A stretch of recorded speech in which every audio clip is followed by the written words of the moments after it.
चलिए अब है एनवीएस पीजीटी का। एनवीएस पीजीटी का सिलेबस और केवीएस पीजीटी का सिलेबस मे बी के सेम हो सकता है, बट कोई गारंटी नहीं है कि सेम हो, क्योंकि मैंने भी अभी चेक नहीं किया है। मैंने डायरेक्ट आप लोगों के सामने ही ले आया हूँ इसको, ठीक है। चलिए यहाँ पर नोट कर लीजिए कि सिलेबस किसका है, जिससे आपको कन्फ्यूजन ना हो।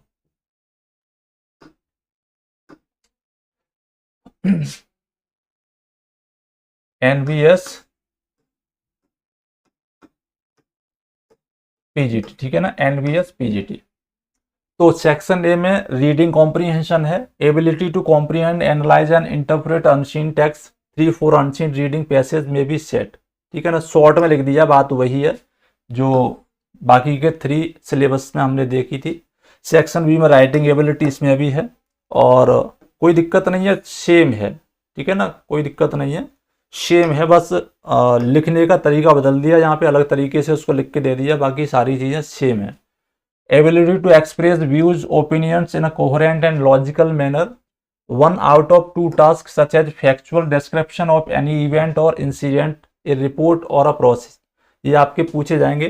Writing 1 formal letter, letter types include हो जाएंगे आपके सभी तरीके के लेटर्स, ठीक है ना, बिजनेस और ऑफिशियल लेटर, और लेटर टू द एडिटर्स, और आपके application for a job with CV, writing personal opinion, views, stand in article, debate, speech, etc on a given socio culture issues.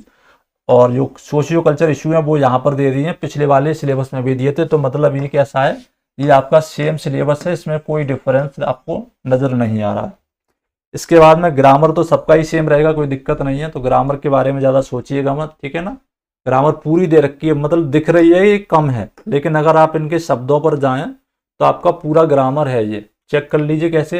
Ability to apply the knowledge of syntax, ठीक है ना, यानी कि grammar के rule सभी इसमें आ गए। Grammatical items यहाँ पर शॉर्ट में दे दिए, मतलब कंप्लीट हो गई। Use then accurately in the context provided. अब क्या है, the following grammatical structure will be tested through the error correction. अब एरर करेक्शन दे दिया है, एरर किसी भी तरीके की आ सकती है, एडिटिंग दे दी है, गैप फिलिंग में भी कुछ भी पूछा जा सकता है, सेंटेंस कंप्लीशन दे दिया है, मल्टीपल चॉइस क्वेश्चन दे दिए हैं, यानी ये आपके पूछे जाएंगे, ठीक है।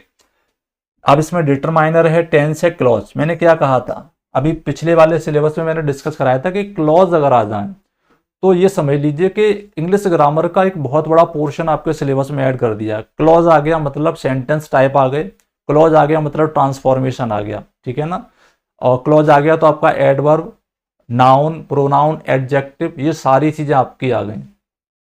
तो क्लॉज छोटा मोटा हिस्सा नहीं है, क्लॉज बस दिखता छोटा है, लेकिन इसमें बहुत सारी चीजें समाहित हैं। ऐसे मॉडल्स आ गए तो इसमें मॉडल्स में ट्रांसफॉर्मेशन आपका आ जाएगा, ठीक है, कंडीशनल सेंटेंस आ जाएंगे, वॉइस अपने आप में ट्रांसफॉर्मेशन होता ही है, ठीक है।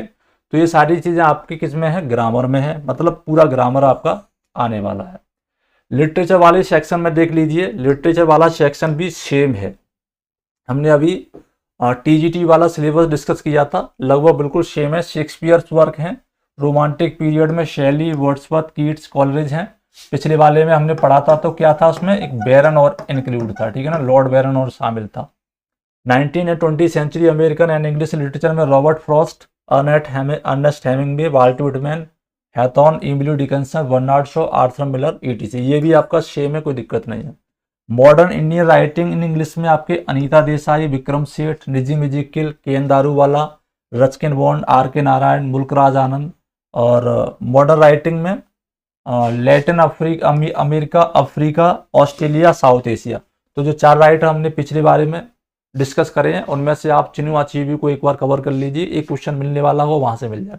तो हमने डिस्कस कर लिया। ये कौन सा वाला चल रहा है, ये है आपका एनवीएस पीजीटी का, ठीक है ना, एनवीएस पीजीटी का ये तो हमने चारों सिलेबस डिस्कस कर ली है। सभी सिलेबस में थोड़ी बहुत चीज़ें अलग अलग हैं, बाकी का सिलेबस आपका पूरा है। तो कहने का मतलब ये है कि अगर आप एक एग्जाम की तैयारी कर रहे हैं तो आप चारों एग्जाम की तैयारी कर सकते हैं।